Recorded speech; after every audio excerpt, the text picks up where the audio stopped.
কৃষ্ণ তুমি মাত্ৰ চৈতন্য স্বৰূপ নিত্য সত্য শুদ্ধ জ্ঞান অখণ্ডিত আৰু যতেক ইটো তোমাৰ বিনোদ ৰূপ চৰাচৰ মায়াৰে কল্পিত।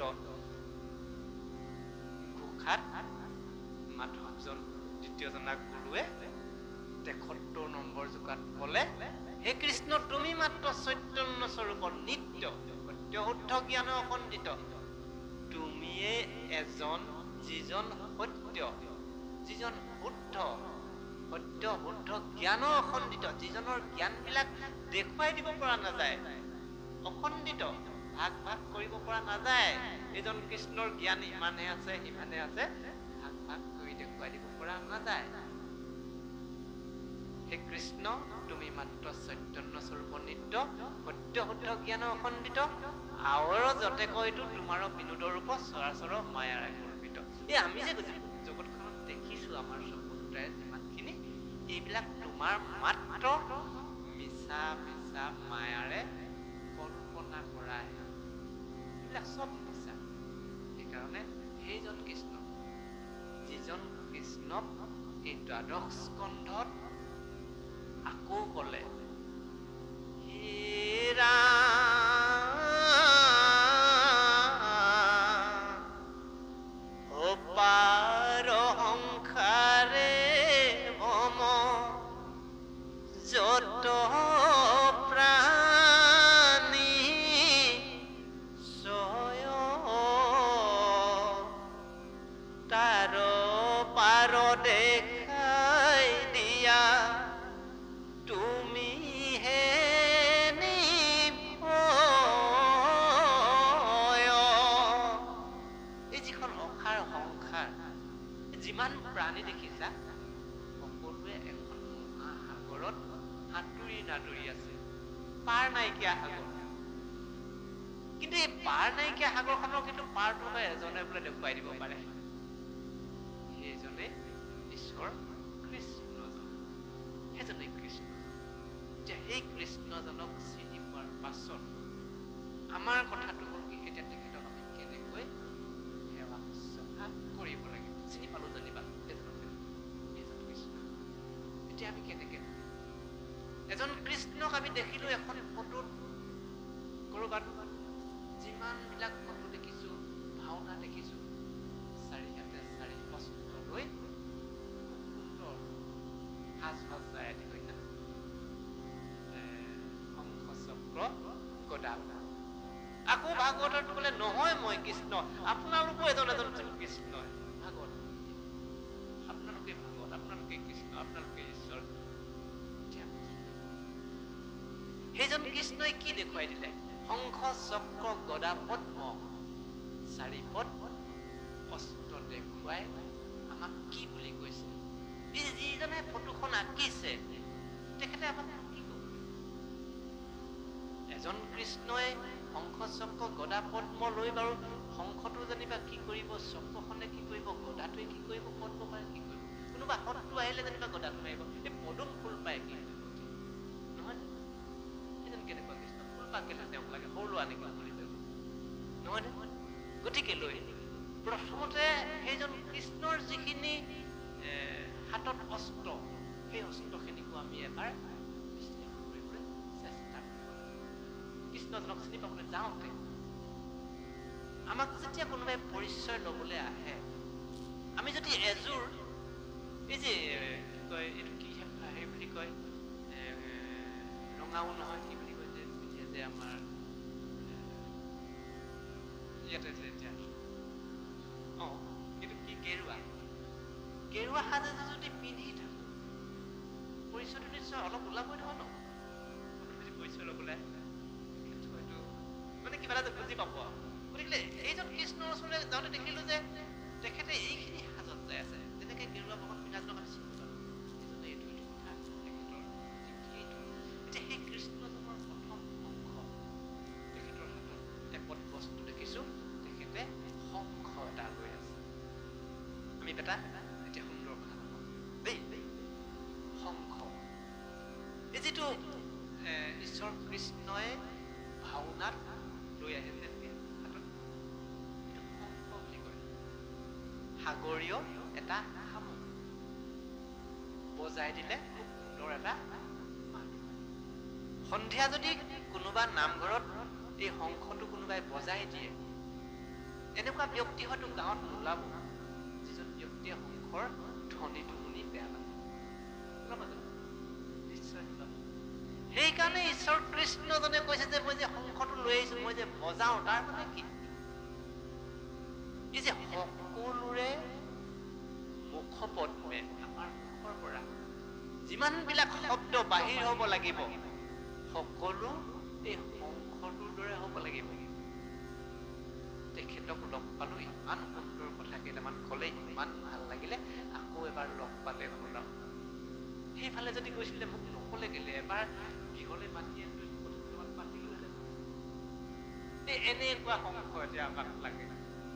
আমি যদি এই জগতত যদি ঈশ্বৰ কৃষ্ণৰ যদি আৰাধনা কৰিবলৈ, ঈশ্বৰ কৃষ্ণক যদি চিনি পাবলৈ হয়, আমি নিজে এটা শংখ লৈ ল'ব লাগিব। প্ৰথম শংখটো কি? আমাৰ এই মুখেৰে যিমান বিলাক বাক্য কম, এই বাক্যবিলাকে যাতে আমাৰ পিতৃ মাতৃ গুৰুজনা, জ্যেষ্ঠজনা, কনিষ্ঠজনা, ভাইটি ভন্টি আইতা কোনেও আঘাত পাব নালাগে, কোনেও আঘাত পাব নালাগিব আমাৰ মুখেৰে ওলোৱা বাক্যবিলাক। ঈশ্বৰজনে সেইকাৰণে শংখটো লৈ কলে, হেৰা মোৰ হাতত এটি বস্তু আছে, চোৱা এইটো শংখ, ইয়াক বজাই দিলে সন্ধিয়া পৰিৱেশটো খুব সুন্দৰ হয়, সকলোৱে শুনিবলৈ ভাল পায়। এতিয়া আমাৰ মুখৰ যিমান বাক্য ওলাব, সকলো বাক্য শংখটোৰ নিচিনা হ'ব লাগিব। আৰু আশামান তেখেতে ক'ব নিম নেকি, আকৌ লগ পালে পাতিম নেকি, এনেকুৱা শংখ আমি ইয়াত ক'ব লাগিব। শংখ চক্ৰ মানে এই চক্ৰখনেনো কি কৰিবলৈ ললে? আগত এটা শব্দ লগাই দিছে, সুদৰ্শন চক্ৰ। এইটো এতিয়া চুকাই এইটোৱে কি বুলি কলে? ভাল। দুটা দুটা নহয় নহয়, যিটো মত বিচাৰ। সুদৰ্শন মানে মত বিচাৰ, যধে মধে নহয়।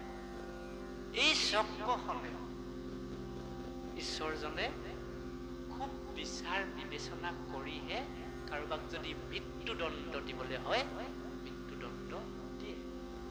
শিশুপালক বধ কৰিলে, বিচাৰ কৰি লৈছে। তেখেতক কৈছিলে, চোৱা তুমি মোৰ সম্পৰ্কীয়, গতিকে লৈ তোমাক মই 100টামান গালিলৈকে মই সহ্য কৰিয়ে থাকিম, 100টা গালি খোৱালৈকে সহ্য কৰি থাকিম, তাতকৈও কিন্তু বেছি হলে মই তোমাক মৃত্যুদণ্ড দিম।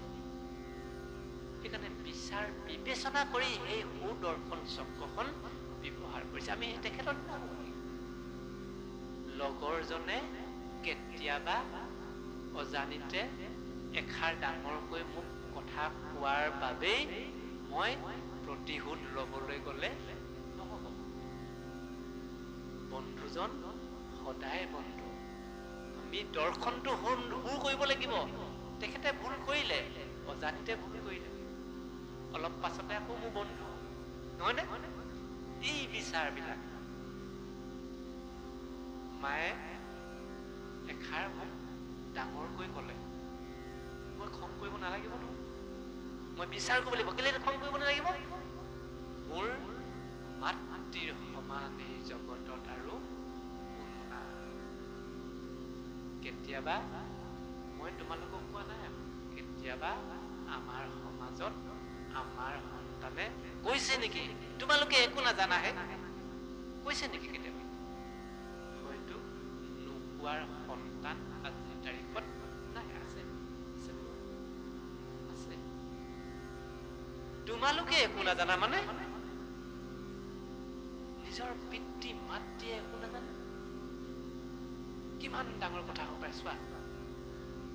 যিজন পিতৃয়ে বাচ্চা হৈ থাকোতে সেই সন্তানটিক কি খুৱাব লাগিব, কি পিন্ধাব লাগিব, কলৈ নিব লাগিব, অসুখ হলে কি কৰিব লাগিব, সমস্ত দায়িত্ব মূৰত লৈ নিজৰ দেহটো শেষ কৰি দিয়ে সেইজন পিতৃয়ে একো নাজানে যিগৰাকী মাতৃয়ে এটি সন্তান লাভ কৰিবৰ বাবে নিজৰ জীৱনটোকে তুচ্ছ কৰি দিয়ে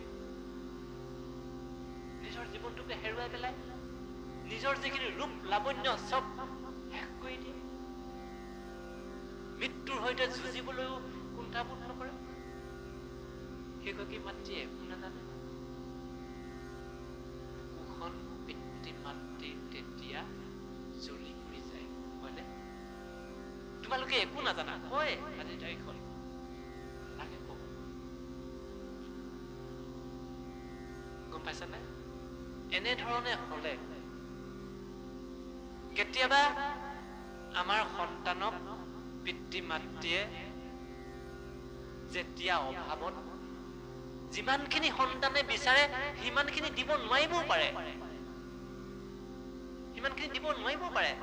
কেতিয়াবা কৈ দিয়ে আমাৰ সন্তানে তোমালোকে কি দিছা মোক জীৱনত কি দিলা একো দিয়া নাই পিতৃ মাতৃয়ে সঁচাকে একো দিয়া নাই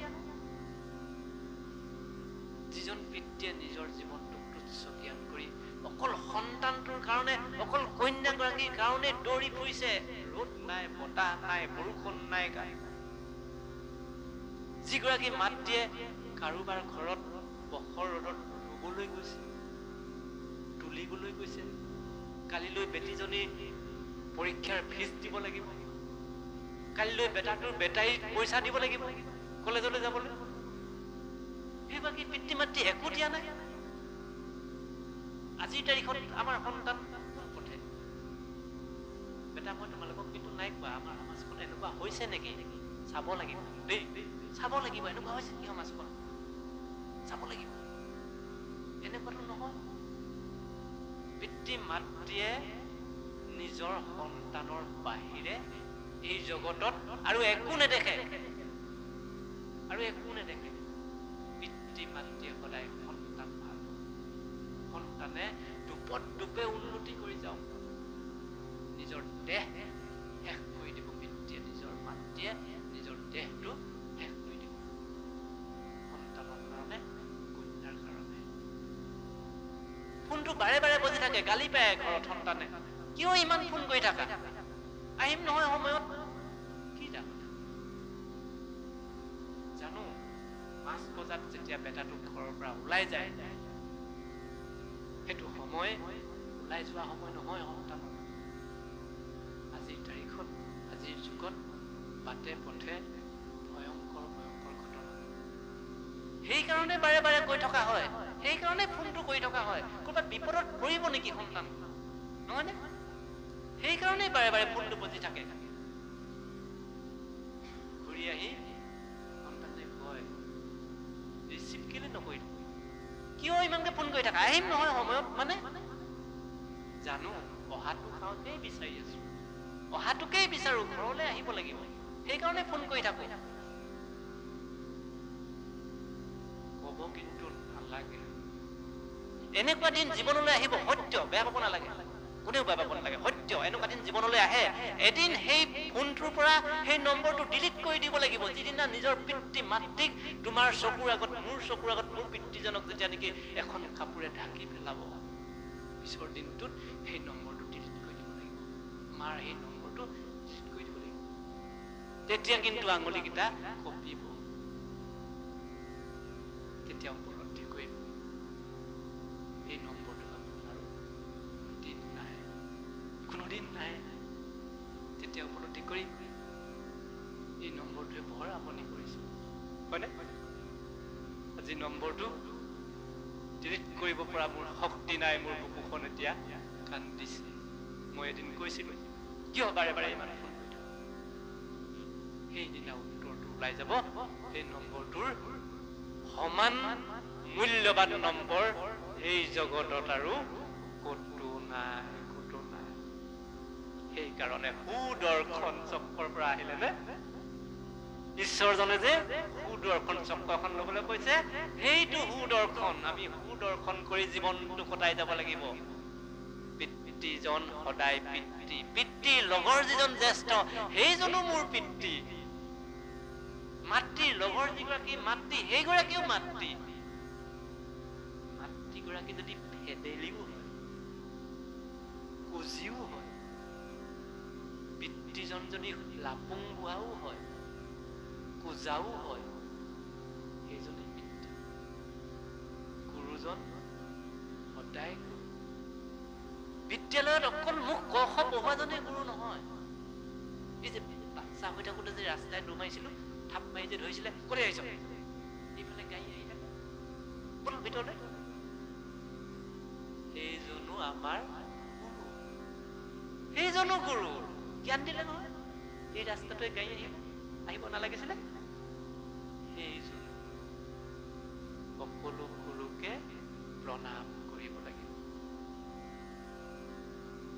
শংখ চক্ৰ, ইয়াৰ পাছত গদা। এই যে ভীমৰ গদাটো বৰ ডাঙৰ বুলি কৈছিলে, আমি দেখা নাই তেতিয়া নাছিলো। ডাঙৰ গদা এটা লৈ থাকে। যেতিয়া এই সুদৰ্শন চক্ৰটো আমাৰ গাত থাকিব, যেতিয়া আমাৰ গাত এই শংখটো থাকিব, ঈশ্বৰৰ লোৱা শংখটো, তেতিয়া আমাৰ দেহত এটা গদা, সেইটো গদা। কাৰণ ওচৰ চুবুৰীয়াই কব, আমুকৰ সন্তান বৰ সুন্দৰ ল'ৰা, বৰ ভাল ল'ৰা, কথা বতৰা বৰ ভাল, বিচাৰ বিবেচনা খুব সুন্দৰ, মৰম কৰিবা সকলোৱে। মোক আলি বাটে গলে মাতি আনিব, আহাচোন। সেইটো গদা। দেহত গদাৰ সৃষ্টি কৰিব লাগিব। তেনেকুৱা গদা, ঘূৰাই ফুৰা গদাটো নহয়। আমি ঘূৰাই ফুৰা গদাই কাকো মাৰিব নোৱাৰো, কাকো পৰাজয় কৰিব নোৱাৰো। পৰাজয় কৰিব পৰা গদা সেইটোহে আছে। এনেকুৱা গদা কিনিবলৈ আমি চেষ্টা কৰিব লাগিব, হয়নে? শংখ চক্ৰ গদা। ইয়াৰ পাছত পদ্ম। ঈশ্বৰে কি কৈছে? এপাহ পদুম লৈ ছবিত আমি দেখিবলৈ পাইছো।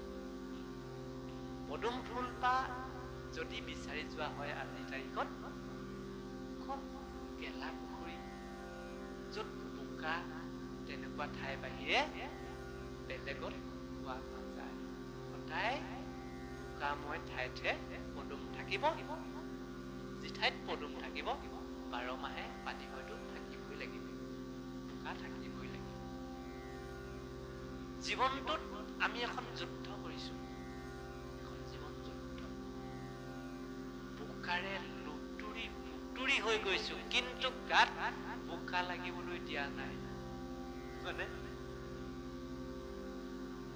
আমি যদিও আমাৰ পৰিৱেশ পৰিস্থিতিয়ে কেতিয়াবা বেয়াৰ ফালে ঢাল খুৱাই লৈ যায়, আমি কিন্তু চফা হৈ গুচি আহিব লাগিব। নহয়, চিনি পাব লাগিব। এই বন্ধুকেইজনে মোক বোকালৈ নিলেই মই দিম যাম নেকি? কেতিয়াবা যাম, হয়নে? বোকা যাতে গাত নালাগে, এইটো আমি একদম সদায় নজৰ দি থাকিব লাগিব। গাত কেতিয়াও বোকা দিব ল'ব নালাগে। সদায় গা পদুমৰ নিচিনা খুব সুন্দৰ। এই যে ভকতৰ সমাজবিলাক কিমান সুন্দৰ, এখন খুব জটিল সংসাৰ মাজেৰে গতি কৰি কৰি কৰি কৰি ভকতসকলে সমাজত ঈশ্বৰ কৃষ্ণৰ গুণগান কৰি ফুৰে। 80% ভকত সমাজৰ ভকতসকলৰ বহুত সমস্যা আছে, নাই নে? সমস্যাৰে জৰ্জৰিত। তথাপি নিজকে শুদ্ধ কৰিবৰ বাবে, নিজকে পবিত্ৰ কৰিবৰ বাবে, ঈশ্বৰ কৃষ্ণৰ জনৰ চৰণত সেৱা কৰি পৰিয়ালটি সুখৰ হবৰ বাবে, নিজৰ সন্তান কেইটি সুন্দৰ হৈ যাবৰ বাবে, এটি পৰিৱেশ পৰিস্থিতিয়ে যাতে আমাক কোনো সময়তে বিপথে পৰিচালিত নকৰে, সেইবাবে ভকতসকলে এনেধৰণৰ ধাৰ্মিক অনুষ্ঠান প্ৰতিষ্ঠান পালন কৰি 10জন ভকতক মাতি আনি আমাৰ গৃহবিলাকত সেৱা লয়। এই চৰণত, আপোনালোকৰ চৰণত আমি সেৱা জনাইছো। কেলে জনাইছো? ঈশ্বৰক বিচাৰি পোৱা নাযায়, কিন্তু ঈশ্বৰে কি বুলি ক'লে? নাহং তিষ্ঠামি বৈকুণ্ঠে যোগিয়ানং হৃদয়ানুচ্চমত ভগায়ন্তি তত্ত্বতিষ্ঠামি নাৰদ। হেৰা নাৰদ, তুমি মোৰ ওচৰলৈ যেতিয়াই তেতিয়াই আহি থাকিলে কিন্তু লাভ নহ'ব। বোলে কিয়? কেতিয়াবা মোক লগ নাপাব পাৰা। কেলে নাপাম? মই যেতিয়া ভকতসকলে মোৰ গুণগান কৰি মধ্যত মোৰ নাম গাব, মই তালৈ যাব লাগে।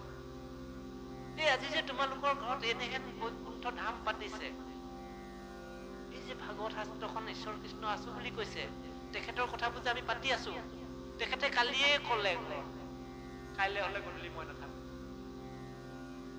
নাই কালিয়ে ক'লে সুধিছে ক'লৈ যাব? বাবা সোধাৰ পিছত কৈ দিলে তোমালোকৰ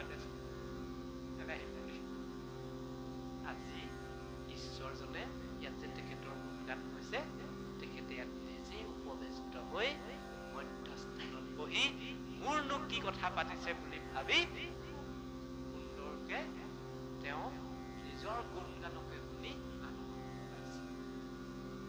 দুহাত দাঙি আশীৰ্বাদ দিবলৈ সদায় ঈশ্বৰজন ৰৈ থাকে। কিন্তু তেওঁ গুণগান আমি গাব লাগে। একান্ত ভকত হবে নিগুণ কৃষ্ণৰ গুণ গাৱে সদা বসিয়া যথা। এইবিলাক ঘোষা আমি মাজে সময়ে অকণমান সন্ধিয়া চোৱাৰ অভ্যাস কৰিব লাগে। বৰ ডাঙৰ কথা। যিখন গৃহত ঘোষা ভাগি গধূলা অকণমান পাঠ কৰা হয়, ভাগৱত শাস্ত্ৰ পাঠ কৰা হয়, কীৰ্তন অকমান চোৱা হয়, ঈশ্বৰজনে ক'ব নোৱাৰাকৈ সেই গৃহখনলৈ প্ৰৱেশ কৰে। আমি সেই ৰাস্তাটো